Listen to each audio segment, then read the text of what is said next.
Is energy generating speed bumps an efficient way of generating energy?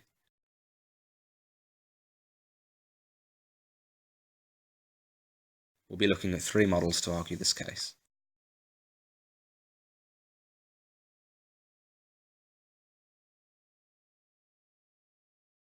Model 1. Energy can be generated from the pressure of the car's tyres by utilising piezoelectric crystals in the road surface. However, such crystals are at high cost and must be specially manufactured. Model 2. The compression of a speed hub can compress a container forcing a liquid to a water tower in order to be used to spin a turbine. This requires a fair amount of space and cannot be used on every road. Model 3. The downward movement of the speed bump compressing could be used to push a toothed rack, spinning a sprocket to turn a rotor to spin a generator, which uses electromagnetism to generate energy. On to the advantages and disadvantages of energy generating speed bumps.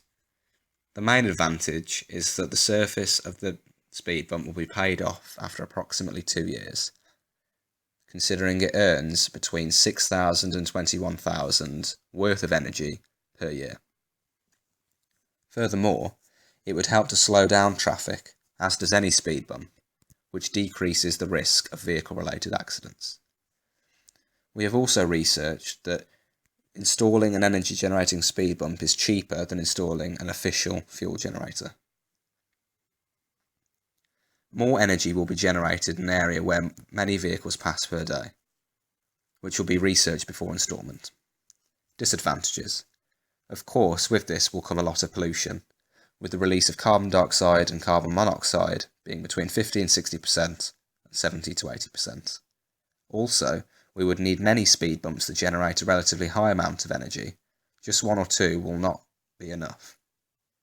The cost of the actual speed bumps are expensive, ranging from 20 to 55,000. They're also not eco-friendly. Whilst energy is being gained, gases are also being released into the atmosphere. They could also cause damage to cars.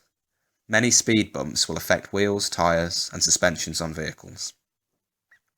Also, fuel generators are potentially more efficient than energy generating speed bumps, as AC generators are mainly 90% efficient. And also, less vehicles than expected may pass over these speed bumps, generating less energy than expected and resulting in governmental losses. In order to calculate the work done and the energy produced by the speed bump, we had to make assumptions about the cars and the amount of cars passing over the speed bump each day. We also had to make an assumption based on how much the speed bump would be compressed, because this would affect the work done by the car.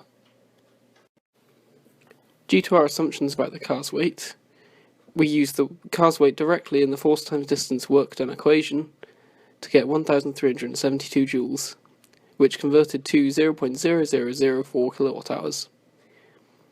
We then assumed that each car going in would come back out of the car park, so therefore each car will transfer that energy twice, giving us 0.00008 kilowatt hours. Let's assume 3,000 cars visit the car park each day. Then 3,000 times this number will give us approximately 2.3 kilowatt hours of energy, which can generate roughly 95 watts of power. Using our calculations and the fact that the price per kilowatt hour is roughly 17p in the UK, the speed bump would generate roughly 40p of energy a day, and this equates to £146 a year. This means that the speed bump is not very financially viable, as it will cost upwards of £20,000 to fund in the first place, and investors will find it difficult to invest in a speed bump. We also had some viable alternatives to compressing speed bumps, including compressive pavements, which is similar to Model 1 in that it uses piezoelectric technology to create energy from pressure. This would be viable on larger streets, where they have a lot of footfall, but would also require a large amount of money to start up, and would not be viable on smaller streets. Our second option would be solar roads, which would use solar panels along existing roads to create a large amount of energy.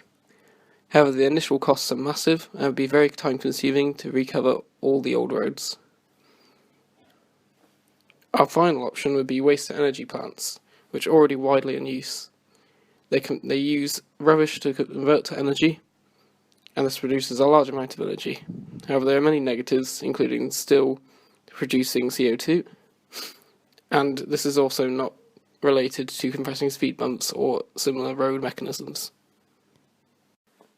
We have concluded that this model was too financially unsustainable, and it would take far too long to pay back the initial investment. However, there are a few other alternatives, environmentally and economically sustainable, that are a lot better in the long term and aren't as expensive as this current option.